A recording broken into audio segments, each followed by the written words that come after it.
বৈদ্যনাথ মন্দিৰ ভাৰতৰ অন্যতম প্ৰধান তীৰ্থস্থান। শিৱৰ 12 জ্যোতিৰ্লিংগৰ ভিতৰত বৈদ্যনাথ মন্দিৰৰ শিৱলিংগকো এক হিচাপে গণ্য কৰা হয়। সেয়েহে ভাৰতৰ শিৱ উপাসকসকলে বৈদ্যনাথ মন্দিৰ দৰ্শনত চৰম সাৰ্থকতা বিচাৰি পায়। পৌৰাণিক আখ্যানৰ ভিত্তিত নিৰূপণ কৰা বৈদ্যনাথ জ্যোতিৰ্লিংগৰ প্ৰকৃত অৱস্থিতিলৈ অৱশ্যে যথেষ্ট মতানৈক্য আছে। বৈদ্যনাথ মন্দিৰ ভাৰত বিহাৰ ৰাজ্যৰ অন্তৰ্গত ঝাৰখণ্ড ৰাজ্যৰ দেওগড় নামে ঠাইত অৱস্থিত। 1782 খ্ৰীষ্টাব্দত অংকিত বৈদ্যনাথ মন্দিৰৰ তৈলচিত্ৰ অংকন উইলিয়াম হক 3খন ভিন্ন ভিন্ন স্থানৰ শিৱলিংগক বৈদ্যনাথ জ্যোতিৰ্লিংগ হিচাপে সেই স্থান অধিবাসীসকলে দাবী প্ৰদৰ্শন কৰে। এই তিনি তীৰ্থস্থান হৈছে বৈদ্যনাথ জ্যোতিৰ্লিংগ দেওগড়, ঝাৰখণ্ড বৈদ্যনাথ মন্দিৰ, পাৰ্লি মহাৰাষ্ট্ৰ বৈদ্যনাথ মন্দিৰ, বৈদ্যনাথ হিমাচল প্ৰদেশ। পৌৰাণিক আখ্যান মতে লংকাপতি ৰাৱণে মাক কৈকেয়ীৰ পৰামৰ্শ মতে এই কথাত আশ্বস্ত হৈ কয় যে যদিহে মহাদেৱক কৈলাশৰ পৰা আহি লংকাত বসতি স্থাপন কৰিবলৈ সন্মান কৰিব পৰা যায় তেন্তে লংকা নগৰী চিৰদিনলৈ শত্ৰুৰ পৰা অজেয় হৈ ৰ'ব। সেই গতিকে ৰাৱণে কৈলাশলৈ গৈ মহাদেৱৰ স্তুতি কৰিবলৈ আৰম্ভ কৰে। কিন্তু ৰাৱণৰ কঠোৰ তপস্যাটো মহাদেৱ সন্তুষ্ট নোহোৱাত উপায়হীন হৈ শেষত ৰাৱণে নিজকে শিৰচ্ছেদ কৰি মহাদেৱক আহুতি আগবঢ়াবলৈ উদ্যত হয়।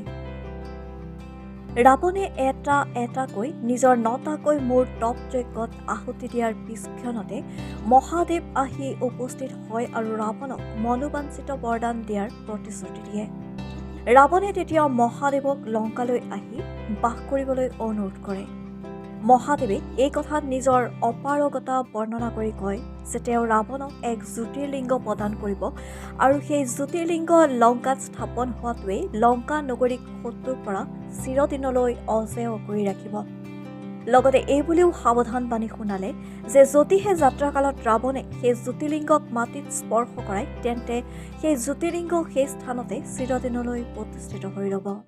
ৰাৱণে এই কথাত পৰম হৰ্ষিত হৈ জ্যোতিৰ্লিংগৰ সৈতে নিজৰ পুষ্পক বিমানত উঠি লংকালৈ প্ৰস্থান কৰে। ইফালে এই পতৰা পাই দেৱতাসকলৰ মাজত হাহাকাৰ লাগে আৰু সকলোৱে মিলি দেৱৰ্ষি নাৰদৰ পৰামৰ্শমতে ভগৱান গণেশৰ শৰণাপন্ন হয়। যাত্ৰাপথত ৰাৱণে কোনো কাৰণতে মাটিত অৱতৰণ কৰিবলৈ বাধ্য হয়।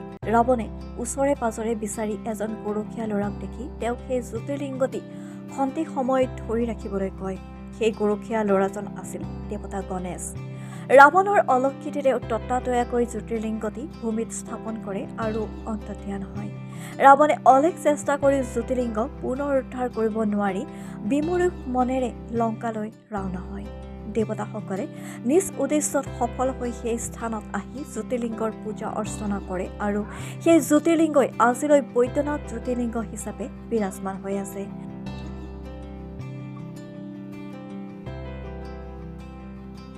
নিউজ ডেস্ক ৰিপৰ্ট, লেংডন বাতৰি।